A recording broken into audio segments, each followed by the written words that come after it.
And now we are back again. Hello, my friends and my viewers. Once again, we are back and we have with us Nathaniel Okonta. I hope I'm pronouncing your name correctly. Okay. Nathaniel is currently in Ecuador, where he's serving as a missionary priest. He belongs to the Society of the Congregation of St. Joseph, Josephites of Muriado.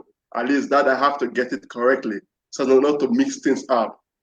He's currently serving in Ecuador, and yesterday made him 1 year as a missionary priest in Ecuador. Father, thank you for making our time to sit with me and to sit with the audience and share with us your experiences and what you've lived so far in Ecuador. How are you and how are you coping up this time? I'm good. Despite the pandemic ravaging everywhere, it has been a bit of moment of anxiety and moment of prayer. It has been good all the. Okay. What is important is that you have been good, and that is a good thing to hear, because you need to be healthy, you need to be strong, so as to be able to carry out your mission and do it very well. So we thank God for giving you a good health, and we am happy to see you, and I'm happy that we're having this discussion.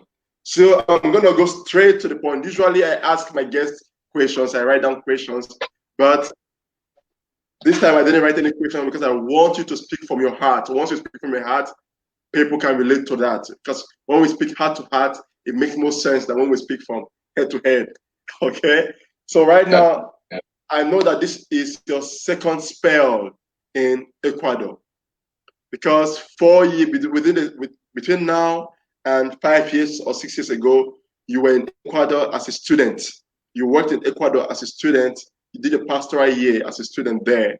So within the space of 4 years, I know a lot has changed. Things has changed a lot. A lot of things have happened, have taken place. So what can you say are the biggest changes you've observed so far coming back to Ecuador the second time? For those who don't know, Ecuador is in Latin America. Okay, so Father is in Latin America. That means he speaks Spanish fluently. So Father, what has changed between the 2 years you have been in, between the 2 spells you've been in Ecuador? As a student, when I was in Ecuador, it was in another environment, and as a priest in another environment. Actually, despite it is in the same region, same province, but the pastoral setting is so different. As a student, I worked with the street boys and girls from 9 years to 17 years who comes to the house, to our community, where we have a youth center to eat. After eating, we give them another environment with and assignments. after that, we teach them other morals and everything, and give them lunch, supper before going back to their parents. And right now, I'm in a parish setting and a school setting. So it's a two different pastoral activity. But there's no big change here. The only change here is that the discovery of the petroleum in Ecuador made it a bit harder for the missionaries to carry out the activities.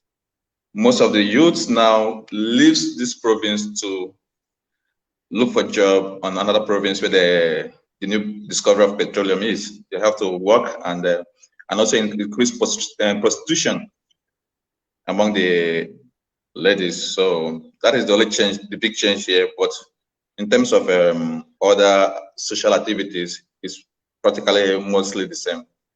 No changes. So basically, you worked first time with street kids and young people. Definitely, you're working with young people. You're having it with a pastoral for young people. And now, even though you're working with young people due to the discovery of petroleum in Ecuador, there's a huge migration to the sector whereby they have petroleum. So you feel that this is an obstacle to your mission. Or No, do not you really. have any? Okay. Not really is an obstacle to the mission, but the social vices it brings. For example, the husband will leave their little ones and travel for about 6 hours to another sector to work there 1 week, 2 weeks, and it breaks a lot of homes because of the prostitution. Little girls goes there, or they come back with the money and try to spend on the alcoholism and everything. So it's a device. The negative aspect of it is is much than there's positive aspect a bit, yeah, because those men and women has job now, unlike 4 years ago. But now with the job, more vices come into the society. So right now, how does it feel working with kids in school? What means of what pastoral approach are you using to work with these young people in school? Currently now, I teach what we call human formation in school, because the bishop noticed that most of the curriculum of the other schools lack human formation, and the vice here due to drugs and the liberal life they live here makes it so difficult for you to impart this virtue to impart. So the bishop said, no problem, since I'm here, can I join the school system and help them with the human formation, at least to help the children build themselves. After the secondary school, they have to go to the world or to the university, then have this human formation. Most of them lack self-esteem because of the poor background they come from, or because of one or two things. So you have to try to help them, prepare them humanly possible, despite the academics and everything. But the human formation, who they are, what they are expected of, and what the world expects from them if they leave the four corners of the secondary school. Because most time, student thinks that the world just revolves around their secondary school, forgetting that no, you just stay there for 6 years. After there's another life outside there which you have to face. Especially the final year students, I have to be with them, work with them on this aspect, knowing themselves what they really want to be. Because I find that because of the situation of these families here, the poverty rate and everything, most students don't think about tomorrow, they think about now. So you have to draw that consciousness to that. No, yeah, why you think about now? Think about your future. What do you want to be in the future? How do you want to cope? What is it that you want to do, and how, the steps you have to take to achieve that which you want to be in future? That is what I'm doing in the school. Also in the parish house, in the parish here, we have catechism, though it's different setting from my country where I came from, where the youths are active and everything. Here, the youths are not active in the parish. Only during the catechism year, you have to teach it, because the catechism year lasts for 6 years. It's like a secondary school. Once you enter secondary school, you have to start your catechism. Once you jump to second class, you have to go to second class catechism. So it's like a school also. Yeah. So you have to help impart also this human formation, also not just the doctrines, not just the mass, but also the human formation, which is very important for the Josephite congregation, because you have to prepare the youth to meet the challenges of the world in future.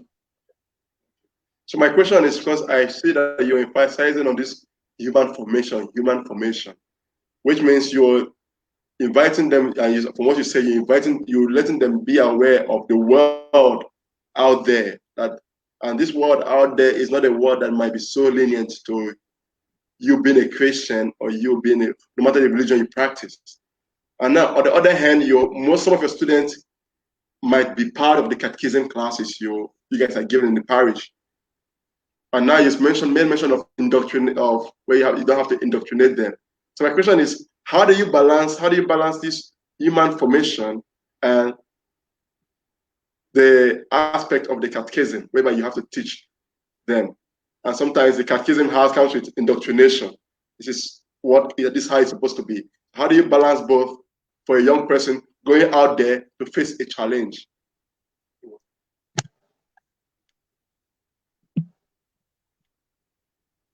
So basically the catechism is not about more of indoctrination. Okay. The catechism is woven around human formation. Okay. We do not say no. This is you must do this. No, it is woven around human formation because the catechism of the Catholic Church is all about that, helping you grow. Yeah. Not making you mentally slave. No, it helps you grow and think for yourself. That's what they say. That's what the Catholic Church say. Reason, then faith. When you reason, then where your reason cannot carry up to, then your faith comes in. That is it. We help these children, interwoven it with the catechism to help them face the future. Because most of them indulge in drugs. Because drugs here in this sector where I am is rampage. They describe this sector as one of the highest rate of drug abuse. The youth, because I could not blame them, but looking from the culture they come from, the Amazon culture, there are those who just say, okay, we do respect to them and their culture, which is, I will not condemn, only try to help change the mentality and try to infuse their own culture and what is going on now. Their culture has been, yeah, no need to work. Since we have our own small space, we find what we can eat. We go to the river and catch our fish. It is okay for us. So that is why this sector is a bit very poor to compare to the other province in Ecuador. Napo is the poorest province in Ecuador because of the mentality of the cultural aspect. Most of them recently they start coming out. Once the city expands, they go inside the forest and stay. The indigenous. So other people from other province comes here and expand the place, which is really affecting even the students, the children. It make them timid.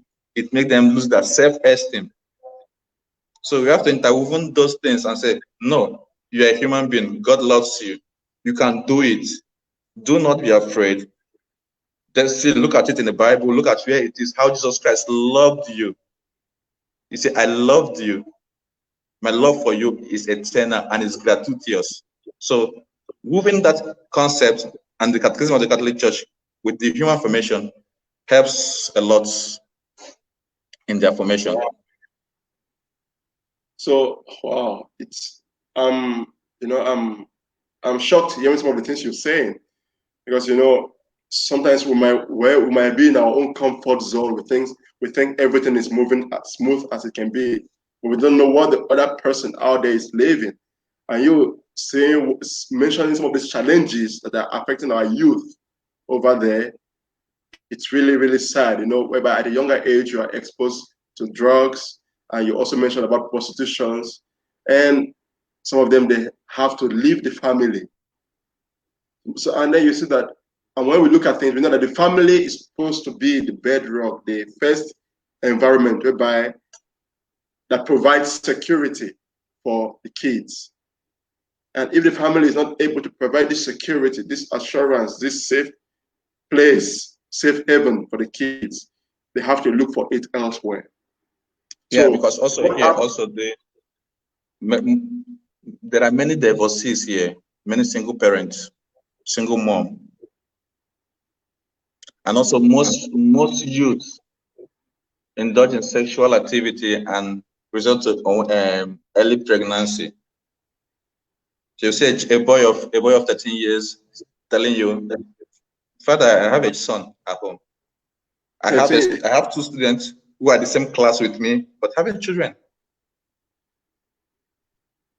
How can I balance this thing and also teach them that, yeah, I have to encourage them losing their self-esteem. Yeah, we have kids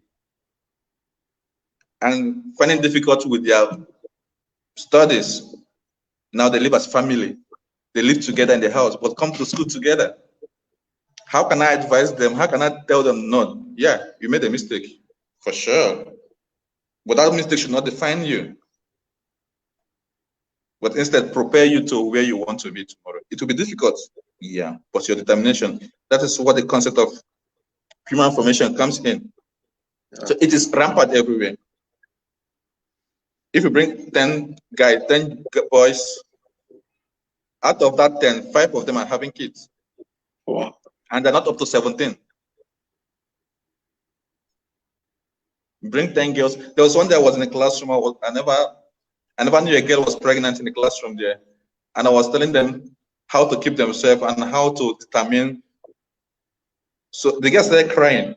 I was like, what happened? She refused to say. One of the students said, she's pregnant. I said, then I had to change the topic again and tell her, wow, yeah, you made a mistake. It's not the problem. It's not the end of the world. You are pregnant, but you're in school. I admire your courage. In my country, someone will be pregnant, should be ashamed to come to school. But I admire your courage. You are pregnant, you still determine that you want to come to school without being ashamed of it. But now you have to work on it now. You made this error, but let's see how we can work and pass this error in order to be somebody tomorrow. So that is the challenges we face in school. That is the challenges we face in school. Wow. And what wow. Really, it's, okay, let me get this question. How do you guys reach out to the families? For sure, you mentioned that there are lots of divorce. Most of there are single parents there, and most of the couples are they're separating or they are divorced. So, but how for those families still together, how do you guys reach out to them? And even for those single parents, how do you approach them pastorally without, as it says, without making them feel bad? How do you approach them to help them realize that they can carry on with their lives, and those who are together can also stay together? And what do you think? What do you think are the causes of this separation or this divorce? What do you think are the causes? Talking to many of them, most of the divorce is degree apart. And it has become like a custom for them. That's why most of them fear in blessing their marriage in churches because of this divorce. They want to, wow, once I see somebody else, because they know that the process in the church, once you bless your marriage in the church, the process takes you can't, it is impossible to divorce except there's something really, really tangible. You do not consume the marriage, or it is built on a false pretense and everything. Apart from this, it is difficult to. And also it's one of the challenges we are facing in pastorally, how to integrate these people, divorcee, who really wants to participate in the sacrament. How do we really incorporate them? Because the church say, if you are divorced and you are living with another man, so we have to tell them, yeah, you are divorced, but yeah, you're not separated, but you have to live chaste life. If you want to participate in the sacrament, you have to live a chaste life. You're no more with your husband, you're no more with your wife, yeah, but you have to live a chaste life to participate. It's a difficult task to enter into them and see the difficulties in all this, because every family has a different situation. An abusive husband, a wife who cheats, a husband who cheats, leave the family and go to another woman and live with another woman and forget about the family. There are different stories every day. So how do you reconcile that story and tell them about the merciful love of God and still not receive the sacrament? Yeah, I understand the challenges. Yeah. So it's one of the question you're asking. It's one of the challenges I have to talk to the bishops. We have to talk, the bishops say, yeah, it is true. Direct those cases to me, and the tribunal will look at it and look at the cases. So I said, okay, once they come and say, I'll listen to your case. I said, take this letter, go to the bishop and see what the bishop said. And the bishop, once the bishop said anything, that is the final. I cannot just say this and this. Your situation is complicated.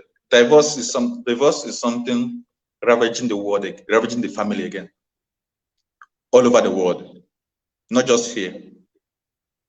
It is something ravaging the family, and it's like racism. Another virus in the world after racism is divorce and abortion. So, which really we have to look into much, because it affects not only the family, it affects the children very, very well. It affects the children, because a child will come to class dejected, sad. You have to be close to this child to know really what really happened. You say, my father is getting divorced, my mother is divorced, my mother cannot take care of everything. You think a child is happy, but inside him or her, he or she is suffering because of the divorce caused by two adults. So it's really a virus here, which really we try to work on. Really, thank you, Nathaniel, thank you, because often some people back home, our countries, and in some part of Africa, excuse me, once they hear that you are out of Africa or out of a country, they think that everything is as smooth as possible. They think that you're there, you're enjoying, you're living the best life, and they will never understand the challenges you are facing in your mission or your ministry. The tendency is always that, okay, my brother or my friend is out there in Europe or in Latin America or somewhere in the world. He's working, he's there, so maybe things are smooth. But from what you're saying, I could truly relate to the pain, the challenges you're experiencing in your ministry. Because having the particular reality, trying to reconcile it with what the book or the theory says, can be challenging. And for you, a young priest, 1 year now in mission, and saying what you're saying, I truly feel how difficult it is. So my question is, where do you find your motivation? Do you sometimes feel discouraged, or your motivation comes from somewhere? Something is there that keeps you going. How do you feel being 1 year old as a priest in a difficult mission like that? My motivation comes from my background. I come from a poor background. Lost my parents when I was young. So making option to be a priest, I got so many options. Savior right, the diocese, Augustinian. But what do you really want? I am an orphan. I know how it is to stay in the street of Lagos, repairing generator under the hot sun, receiving insults. I know how it is to go hungry. I know how it is to, receive abuses from. I know how it is not to have this how will I put it? To ask somebody, please help me. So I know how it is. And many youths, many boys, girls are having this problem too. So when I wanted to join the congregation, when I wanted to enter the seminary, I said I want to work for the poor and the abandoned youth, children, especially the orphan. I have every other opportunities. A week to go to the seminary, just civil rights. I was accepted in civil rights, a week to civil rights. I have all my load are packed, everything's packed. I have time to go. And somebody asked me, what is the charisma of the civil rights? I said, I don't know. He said, what do you want? It's my auntie, the Reverend sister. She asked me, what do you want? I said, I want to work for the poor and abandoned youth. He said, but the Savior right is not for the poor and abandoned. I like that. I like that. He said, why are you conflicting yourself? So I said, okay. He said, okay, look at this congregation in Ghana called Josephite. They work for the poor and abandoned youth.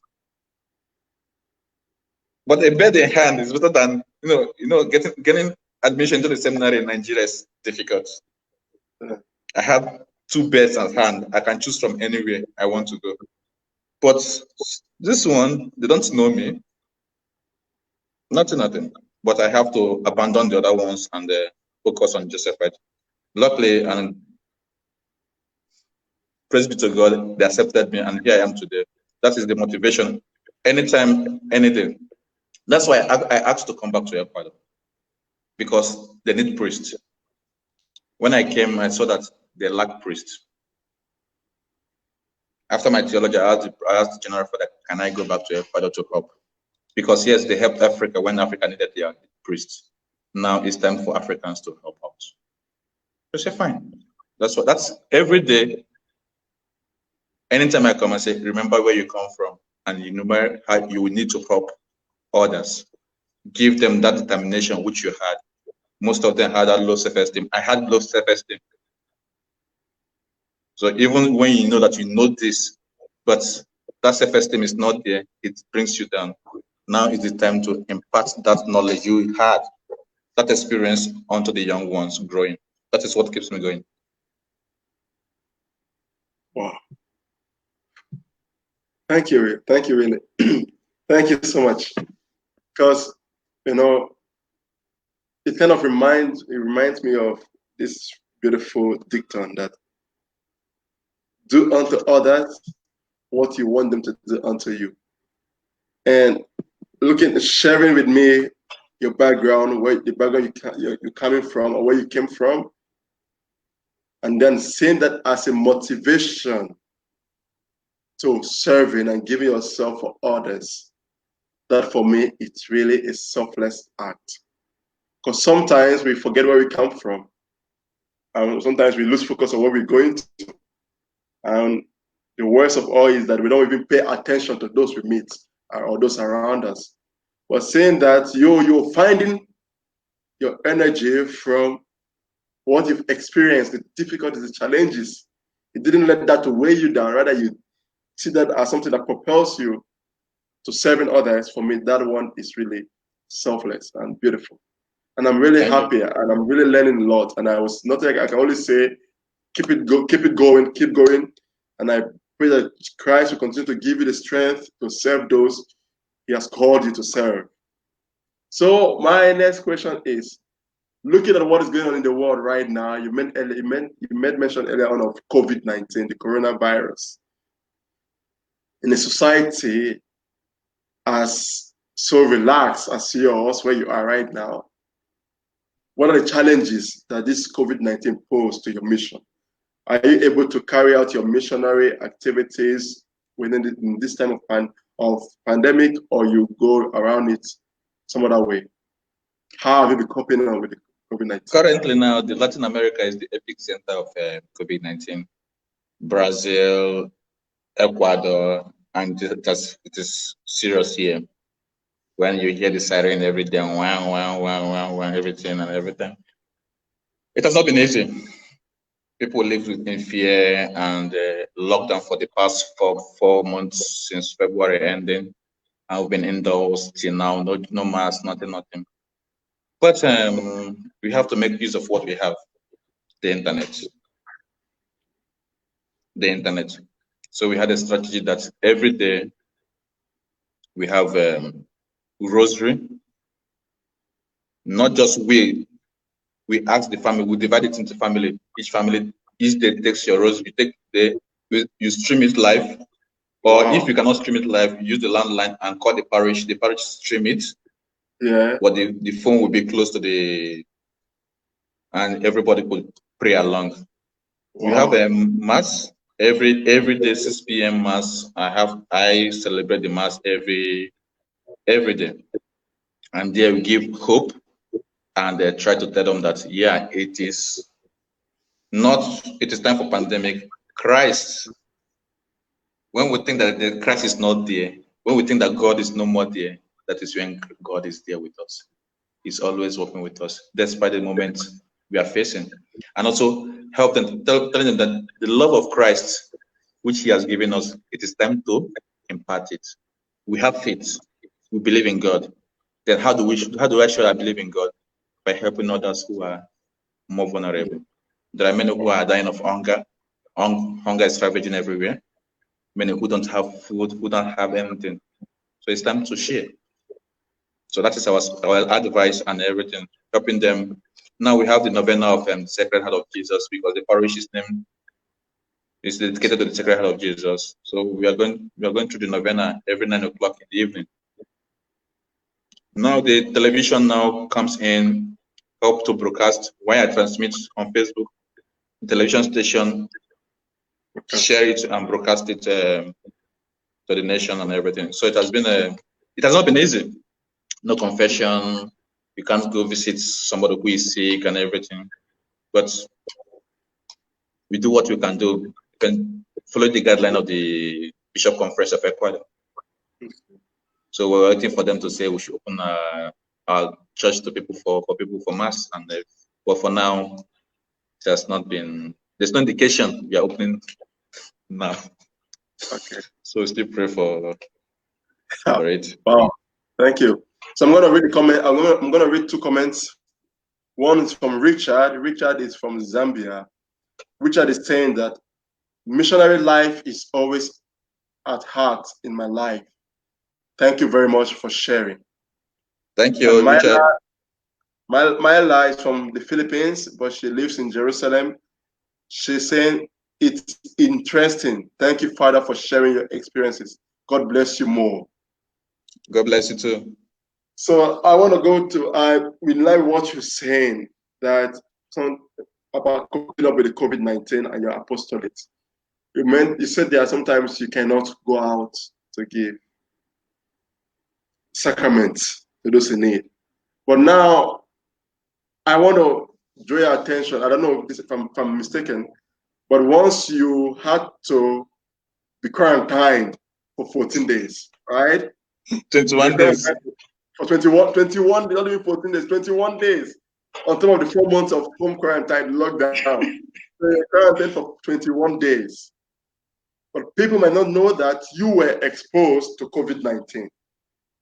Yeah. And that was it seems you went in one of your pastoral visits. Yeah, actually, my community here, we house an elderly home, which comprises of the priest, the bishop emeritus, and some of the missionary priests who worked here for long. Yeah. And also, as a sign of gratitude, some lay people who helped mission in working with the mission also are there, and some other people. It's open to the community to bring also their family who they think needs help in the elderly home, run by the Dorati sisters. They need mass. The priests there cannot say mass themselves. The reverend brothers, they are brothers who worked here, but not priests, but dedicate themselves to the congregation, worked here for long. They need mass. So we can't just abandon them. They call the provincial, they call the bishop and say, please, we also need mass. So we have no other option but to go and say and help them with the mass. Actually, at first I was not the one going there. The parish priest was going because of some other issues. I have to stay at home and transmit the mass online. But after a month, the parish priest said, can we change? A week into my new area, yeah, it was discovered that the cook of the elderly home contracted coronavirus. Maybe when she went for shopping for the house or something else, but she contracted coronavirus, and it spread like wildfire in the elderly home. And since the old priests are stubborn, they don't receive communion in their hand. Only I don't know. So I just removed communion in the mouth. And after so many times, I have to, it was said that all of them are having coronavirus. Wow. So all of us had to be quarantined. The parish priest, me, because the parish priest hugged the cooked one day. The other day she was diagnosed. He hugged her and everything. She was crying. The parish priest don't know what was the problem. He said, "Don't worry, to be okay, okay? Don't worry." And in the evening, they say she's having coronavirus. Within 2 days, everybody temperatures 38. Within 3 days, 1 death, 2 deaths. Wow. So it was like, so we have to, for precautionary measure, we have to stay at home for 21 days. So actually, after everything, we find out that, though after the 21 days was like 50 days. 21 years. I'll be honest with you. The anxiety, since the house is close by, you hear the ambulance, wow, every 3 minutes, ambulance, so it was so scary. The anxiety alone is even worse than the contracting the virus itself. So at least after 1 week, I had to go to the field and try to take off the stress and anxiety from me around. But really, it was heavy, and it was not a nice experience. But thank God, after everything, we are okay, no problem. Despite we lost some priests and the Bishop Emeritus, but in normal, almost all of them are okay now. The elderly ones are okay now, and the place is coming to normal.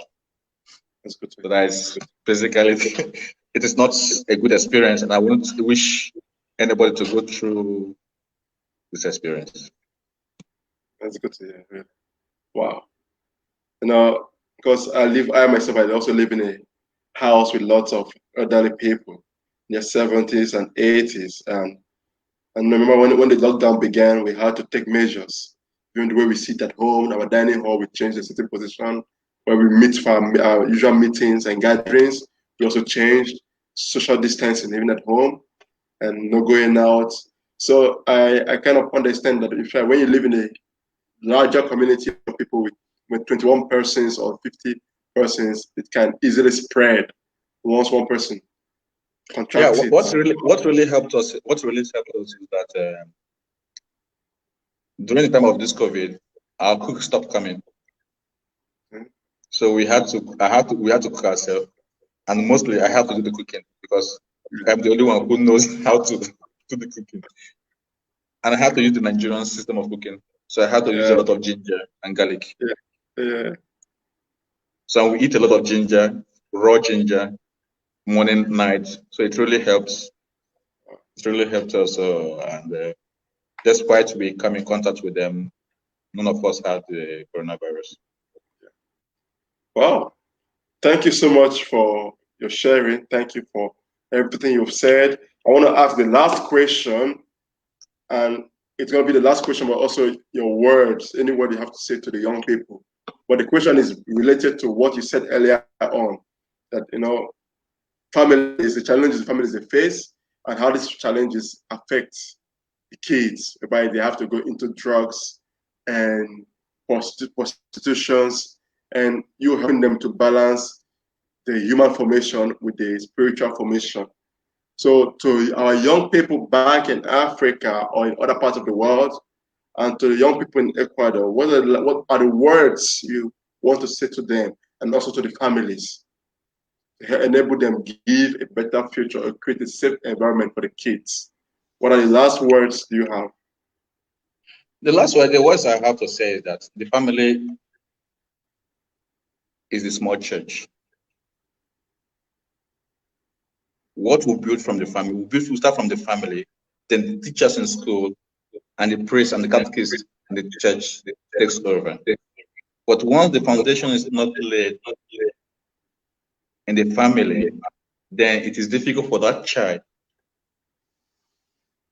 outside the family. So everybody should know before they think of divorce, they should think about the children. You should not just do something because of your own interest.